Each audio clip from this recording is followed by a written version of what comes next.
চোখের বালি শরীরকে হিচড়ে টেনে বসে আনা যায়, কিন্তু মনকে যে আনা যায়নি। সে কথা যে আমিও প্রথমবার বুঝলুম।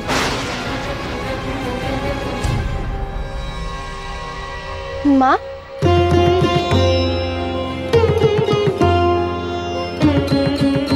মা নাওয়া ধোয়া পুজো সব সারা হয়ে গেল। নক্কি মেয়ে আমার।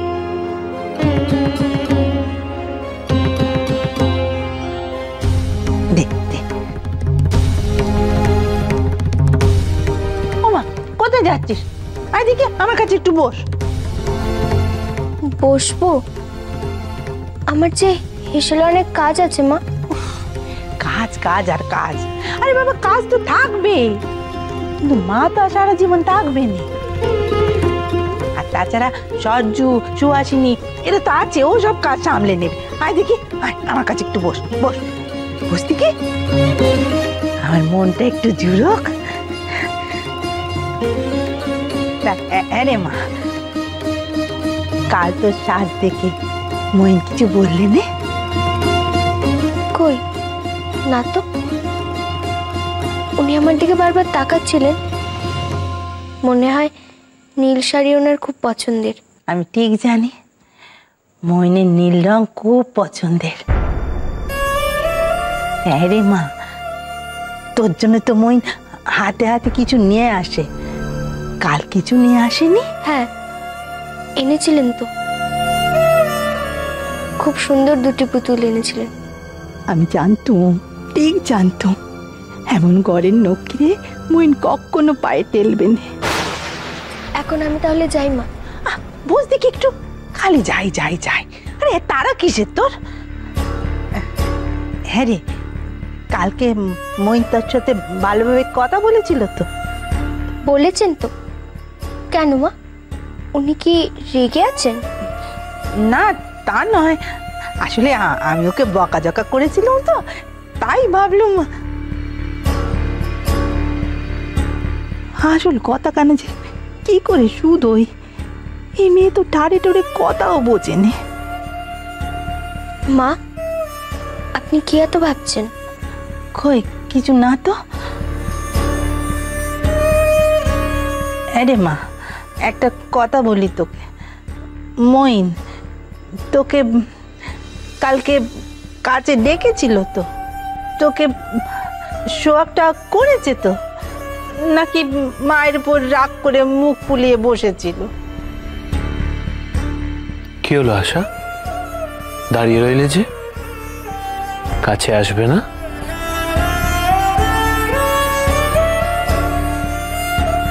কি রে মা, মইন বুঝি তোকে কালকে সোহাগ করেনি? আমায় আপনি মাফ করে দেবেন মা। কাল উনি আমায় অনেকবার কাছে ডেকেছিলেন, কিন্তু আমি ওনার ডাকে সাড়া দিতে পারিনি। কাল সারা রাত আমি মেঝেতেই রাত কাটিয়েছি। কি বলে পোড়ার মুখে? সারা দেশ নেই, মেঝেতে শুয়ে রাত কাটিয়েছিস?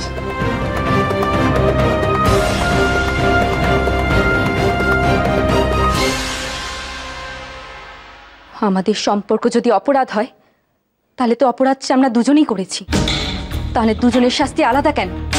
আপনার জন্য সুসজ্জিত ঘর, সাজগোজ করা বউ, আর আমার জন্য নোংরা গুদাম ঘর আর হাহাকার। কেন মহেন্দ্রবাবু, কেন? সত্যি তো, বিনোদিনী তো ঠিক কথাই বলেছে। ওরকম স্যাঁতস্যাঁতে অন্ধকূপে কি কোনো মানুষ থাকতে পারে? না না, এই যে অন্যায়, এ হতে দেওয়া যায় না। মা কাকিমার সাথে কথা বলে এর একটা বিহিত করতেই হবে। বাবা মইন, তোর সঙ্গে আমার দুটো কথা ছিল বাবা। ছোট কাকিমা, তুমি এসেছো, খুব ভালো হয়েছে, বিশেষ করে খুব ভালো হয়েছে। তোমাকে যে এখনই খুব দরকার। আসলে একটা খুব গুরুত্বপূর্ণ বিষয় তোমার সঙ্গে আলোচনা করার আছে। আমার সাথে গুরুতর বিষয়? বাবা মইন, আমি তো এবারই ছাই ফেলতে ভাঙা কুলো বাবা। আমার সাথে তুই আর কি গুরুতর বিষয়ে আলোচনা করবি বল দেখি। ছোট কাকিমা এসব কথা কেন বলছো? তুমি তুমি ছাই ফেলতে ভাঙাকুলো হতে যাবে কেন? তুমি সম্পর্কে আমার ছোট কাকিমা, তুমি তুমি এই বাড়ির এই সংসারের একজন সদস্য, তাই এই বাড়ির ভালো মন্দ ন্যায় অন্যায় এসব তোমার সঙ্গে আলোচনা করতে হবে বই কি। ও বাবা, মইন যে আজ এত তোল্লাই দিয়ে কথা কইছে, বলি ব্যাপারখানা কি? বলছি গুরুতর কিছু ঘটে গেছে বুঝি বাবা? সত্যি কথা বলতে কি ছোট কাকিমা, ব্যাপারটা বেশ গুরুতর। তুমি তো আমার ওই ক্যামেরাটা দেখেছিলে, ওটা খুব শখ করে কিনেছিলাম, আর খুব শখ করে বাড়ির সকলের ছবি তুলছিলাম ওটা দিয়ে। ওই আর কি, আশার সইয়ের কটা ছবি তুলেছিলাম, কিন্তু সেগুলো মা কাকিমার ঠিক পছন্দ হয়নি। তুমি তো জানো ওনারা কেমন পুরোনো দিনের লোক, তাই ওনারা খুব রেগে গিয়েছেন আর কি। আর ওনারা সিদ্ধান্ত নিয়েছেন যে আশার সইকে বাড়ি থেকে বের করে দেবে। কিন্তু তুমি বলো, ছবি তোলা যদি দোষ হয়ে থাকে, তাহলে সেই দোষ তো আশার সই একা করেনি, সেই দোষ তো আমিও করেছি। সেই জন্য আমিও ওনাদের জানিয়ে এসেছি। আমি বলেছি যে আশার সইকে যদি এই দোষের জন্য এই বাড়ি ছাড়তে হয়, তাহলে আমিও তার সঙ্গে এই বাড়ি থেকে চলে যাব। ওনাদের বলে এসেছি সিদ্ধান্ত নিয়ে আমাকে জানাতে। হায় হায় গো, এ কি কলিকাল পড়লো! এ ছেলে তো দেখছি লজ্জা শরমের মাথাকে নিজের কুকর্মের কথা নিজেই ঢেলা পিটিয়ে বলছে। ফুলু রে, বলি তুই কাকে ভয় দেখাতে পাঠালি বাপ? আচ্ছা ছোট কাকিমা, তুমি তো মানো যে এই বাড়ির বাকি 5 জনের মতো আশার সইও এই বাড়ির একজন সদস্য। বটেই তো। তাহলে আমরা যখন সবাই মিলে এরকম আরাম করে আছি, দামি দামি পালঙ্কে শুচ্ছি, তখন তিনি কেন এরকম মাটির উপর মাদুর পেরে ওই অন্ধকূপে থাকবেন বলো তো? এটা কি ঠিক? কখনো না। সেই জন্যই বলছি, তুমি একবার মা কাকিমার কাছে গিয়ে ওনাদের কানে এই কথাটা পারতে পারবে? ওনারা যে কি সিদ্ধান্ত নিয়েছেন সেটা আমার জানাটা খুব দরকার। আমি কি করব তা মনস্থ করেই ফেলেছি, তবুও ওনাদের মুখ থেকে আমি কথাটা শুনতে চাই। কি মনস্থ করেছিস বাবা? আশার সই যদি এ বাড়িতে থাকে, তাহলে তাকে সসম্মানে মাথা উঁচু করে থাকতে দিতে হবে। আর যদি তারা এই সিদ্ধান্ত নিয়ে থাকেন যে তাকে এই বাড়ি থেকে বিদায় করে দেবে, তাহলে আমি আজই আমার জিনিসপত্র গোছাতে শুরু করে দেবো। উনি কিছুতেই এই বাড়ি থেকে একা বেরোবেন না, আমিও যাব। প্রয়োজনে দুজনে একসঙ্গে এই বাড়ি থেকে বেরিয়ে যাব। কখনো নয়। ছোট কাকিমা, সেজন্যই বলছি, ওনারা কি ভাবছেন, ওনারা কি সিদ্ধান্ত নিলেন, এটা আমার জানা খুব দরকার। তুমি একটু ওনাদের কাছে গিয়ে কথাটা তুলবে? তুলবো। বেশ, আমি তাহলে এখন আসি, কেমন?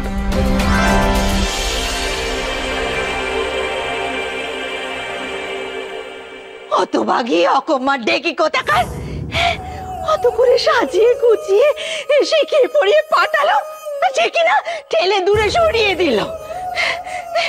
স্বামীর ডাককে হেল্লা চেদ্দা করলো। পুরুষ মানুষের সাথে তুই পাল্লা দিচ্ছিস? স্বামীর মন অন্য মেয়ে মানুষে মজেছে যেন রাগ করে সে বসে আছে। 2 আনার মুরুদ নেই, তার 4 আনার দেমাগ দেখাচ্ছে। কাকে তুই দেমাগ দেখাচ্ছিস? দেমাগ কে তোকে ডেকে ডেকে সোয়াগ করবে শুনি? বুদ্ধি না থাকলে মানুষ বুদ্ধি দাঁড় করে, আর গোমুকুর সেটাও নেই। দূরা তুই আমার চোখের সামনে দূরা বলছি। যার হয় না 9, তার হবে না 90, কখনো হবে না। বাপের বাড়ি থেকে তো কিচ্ছু শিখিয়ে পড়ে পাঠায়নি। আমি নিজে নানজার মাতাকে এত বুঝিয়ে পাঠালো। কে কার কথা শোনে? শনি চেপেছে তোমার মাথায়। এত করে বুঝলো, আমি বুঝতে পারছি এ মেয়ে আমার সংসারটাকে 4 কাজ করে তবেই তার হাত জুড়বে। আমি বুঝতে পারছি। কি হয়েছে দিদি? চুনি আবার কি করলো? কি হয়েছে? কি করেছে সে, তার এই শুধু কি করেছে? মইন মইন সবকিছু ভুলে তাকে ডেকেছিল, আর এ মরণে তার ডাকে সাড়া দেয়নি কো, মুখ ফিরিয়ে নিয়েছে, তারে পেরিয়ে দিয়েছে। সারা রাত মেঝেতে শুয়ে কাটিয়েছে সে। হবে নেমে যাবো, হবে নে। সে কাকের শরীরে যতই ময়ূরের পেখম গোজো কেন না, সে কাক কাকই থাকবে, বুঝেছ? এ মেয়ের বুদ্ধি শুদ্ধি নেই, কিন্তু দেমাক আছে 16 আনা। আচ্ছা, কোন সাহসে স্বামীর ডাক পেরালি তুই, বল দেখি? পুরুষ মানুষকে টেনে নি, সে একবার বার মুখ হলে কখন আর পেরে নেকো। বাড়ির বউয়ের বুদ্ধি বিবেচনা থাকবে না, সারাক্ষণ ওই ছেলে মানুষের দোয়াই দিয়ে সারা জীবন কেটে যাবে। কি কুক্ষণে যে মইন এই মেয়েরে পছন্দ করেছিল কে জানে বাবা। আমি দোষ করেছি মা, আমার এবারের বউ হওয়ার কোনো যোগ্যতাই নেই। আমায় যা শাস্তি দেবেন আপনি দিন। শুনি, আর কত শাস্তি ভোগ করবি তুই? তাক মেজবো তাক, আর আল্লাহ দেখিও না তুমি, আল্লাহ দেখিও। এই আল্লাহ দেখিয়েই তুমি এই সব জিনিস করেছো, ইচ্ছে করে। ওই গন্ডমুক্ত অকম্মা ডেকিরে মইনের গাড়ে চাপিয়েছ। ওই সোনার টুকরো ছেলের মাথায় হাত দিয়ে কি মন্ত্র তুমি ঢেলেছো ভগবান জানে। ছেলে একদম অজ্ঞান কাকিমা কাকিমা বলে, মাকে তো দু চোখের বিষ হয়ে গিয়েছিল, দেখতেই পারেনি। সে যদি আমার কথা একটুখানি শুনতো, আজ এই দিন দেখতে হতো না আমারে। দোহাই দিদি, দোহাই তোমার, চুনিকে অমন ভাবে বললো নে। আর নাকে কান্না কে ধরে দেখি, কে ধরে? মন্তরের জোর যে শেষ হয়ে গেছে সে তো নিজের চোখে দেখতে পাচ্ছ। মন্তর পুড়িয়ে গেছে, মইনও মুখ পেরে এনেছে। এই যে ক্ষমতা যদি এই মেয়ে তাকে, তাহলে মইনকে বেঁধে রাখুক দেখি।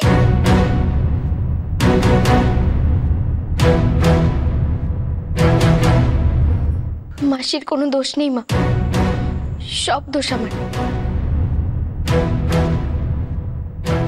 আমি হতভাগী, আমি অকম্মা টেকি। আমি আপনাদের মনের মতো বউ হয়ে উঠতে পারিনি। আমাকে ক্ষমা করে দিন মা, আমি আজই এবার ছেড়ে চলে যাচ্ছি। আমাকে নিয়ে আপনাদেরকে আর বিপাকে পড়তে হবে না।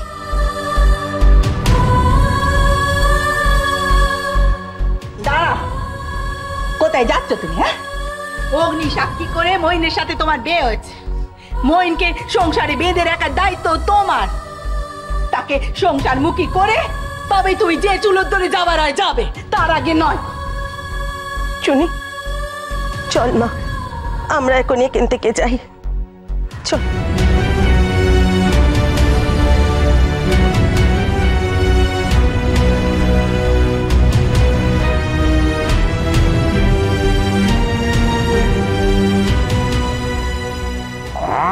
বলি, আপনাদের কি কোনো আক্কেল জ্ঞান নেই কো? এখানে দাঁড়িয়ে দাঁড়িয়ে জিলিপি খাচ্ছেন, আর ওদিকে কালনাগিনী আর মইনের ফষ্টি নষ্টির কথা জানাজানি হয়ে গেছে, সে খবরটা রাখেন? খান খান জিলিপি খান, এখন জম্মের মতো জিলিপি খাওয়া আজকেই খেয়ে নিন, এরপরে তো আপনার ওই বিষ কেনার পয়সাও জুটবে না। দেখো দেখি কাণ্ড, গলায় কি ফুটা বলে কিছু নেই এখনো, পাকা টানে। দেখো দেখো দেখো,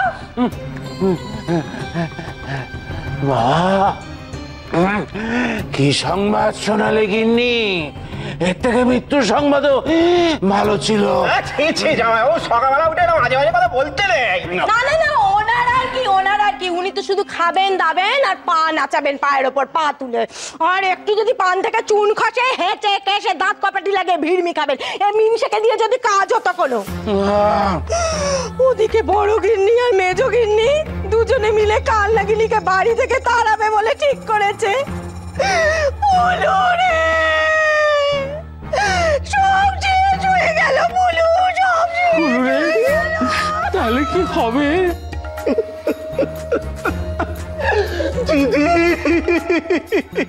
কি সব বলেছে, কথা শোনালে তুমি? তুমি নামেকে বজ্রপাত।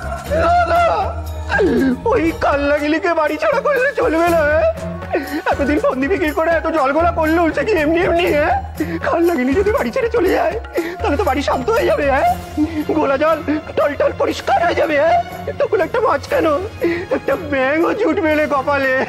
দিদি কিছু করতে হবে দিদি, আটকাও দিদি আটকাও। আরে এই মুখ পোড়া, বলি আগে সবটা ভালো করে শোন, ভালো করে সবটা শোন। কেঁদে মরছে, বলি আটকাবেটা কে? হ্যাঁ, ওই মহিন তো কাল লাগিনির শোকে নিজেই বাড়ি ছাড়ছে, তাহলে আর কে বাকি রইল?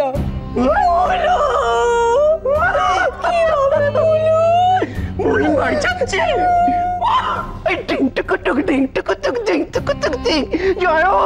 আর কোনো চিন্তা নেই, মহিন বাড়ি যাচ্ছে। কেল্লা একেবারে ফতে জিলিপি খান। মুখ পোড়া, সকাল সকাল কি নেশা ভাঙ করেছিস নাকি রে? এভাবে কোমর দুলিয়ে নাচছিস যে? দিদি তুমিও না ছোটে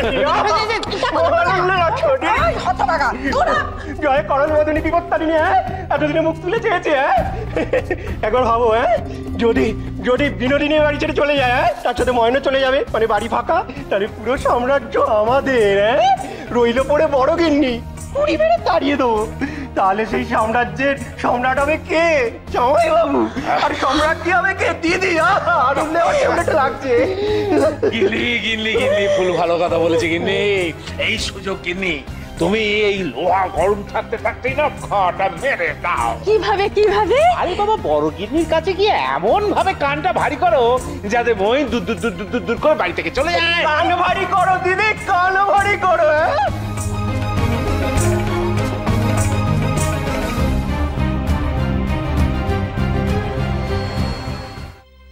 হ্যাঁ রে খেমি, ছোট মা, মামা বাবু এরা জানে না? জানে না, আবার সব জানে। ওনারাই তো প্রথমে আমায় মুখ বন্ধ রাখতে করেছিল, তাতেই তো আমার সন্দেহ হলো। কিন্তু পাপ গিয়া চাপা রাখা যায়? এখন ওই মেয়ে মানুষ গুদাম ঘরে গিয়ে সে দিয়েছে। যার ঘরে এমন সতীলক্ষ্মী বউ, সে কি করে বেদবা মানুষের ডাকে সাড়া দেয় আমি বুঝতে পারিনি বাপু। ছি ছি ছি, ওই ভদ্র লোকেদের ওপরে না আমার একেবারে ঘেন্না ধরে গেছে। খেমি চুপ, আজকাল তুই বড্ড বেশি কথা বলছিস। না জেনে শুনে কান নামে কি কথা বলছিস রে? শোনো নকুরদা, তুমি একদম বেশি কথা বলবে না। আমি ঘাসে মুখ দিয়ে চলি না, বুঝেছো? সব জানি, সব বুঝি। তোমার এত দায় কিসের শুনি? যারা করছে তাদের কোনো লজ্জা নেই, শরম নেই, তুমি একেবারে লজ্জায় মরে যাচ্ছ। কাজের লোক কাজের লোকের মতো থাকবি, সব ব্যাপারে কথা বলবি না। বেশি কথা বললে বড় মাকে দিয়ে বাড়ি থেকে বের করে দেবো ঘাড় ধরে। কি ব্যাপার, কি হচ্ছে এখানে? এত জটলা কিসের, আলোচনাই বা কিসের? এত তোমাদের কোনো কাজ নেই? আমিও ওদেরকে তাই বলছিলাম দাদাবাবু। যাও, যে যা নিজের কাজে যাও, যাও বলছি।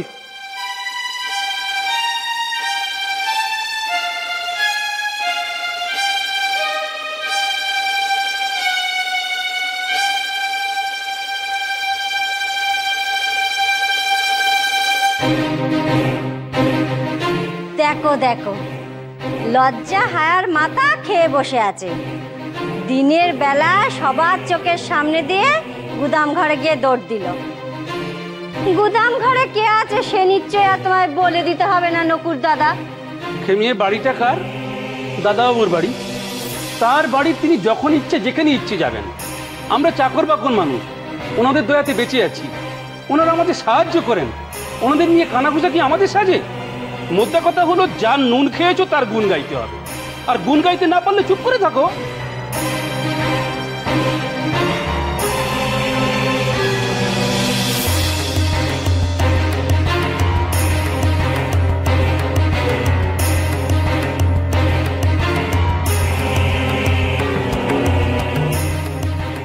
এখানে কেন এসেছেন আপনি? কেন এসেছি তুমি জানো না বিনোদ? না, জানি না, আর জানতেও চাই না। আপনি সাম্রাজ্যের সম্রাট, এই পরিবারের সবার চোখের মণি। আপনি থাকবেন সুসজ্জিত অন্দরমহলে, মখমলে বিছনায়। এই অন্ধকার ঘর, ছেঁড়াখোড়া মাদুরের বিছানা, এ আপনার জন্য নয়। এই নরকে আপনাকে মানায় না মহেন্দ্রবাবু। বিনোদ, বিনোদ এসব কি বলছো তুমি? দেখো বিনোদ, তুমি যেখানে থাকবে সেখানেই যে আমার স্থান।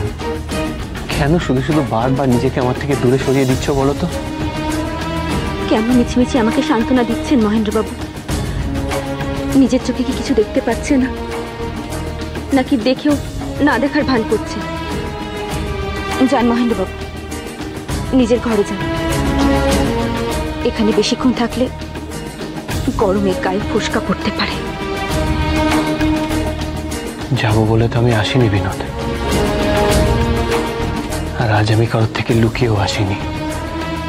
দিনের আলোয় সকলের চোখের সামনে আমি এসেছি। আজ তোমার জন্য, শুধু তোমার জন্য লাজ লজ্জা ঘৃণা ভয় সবকিছু ত্যাগ করেছি আমি। লোকের সমালোচনা, তাদের নিন্দে কিচ্ছু ধার ধারি না আমি। বিনোদ, বিনোদ, আজ তোমার জন্য আমি এই বাড়ি, এই সংসার সবকিছু ছেড়ে থাকতেও রাজি।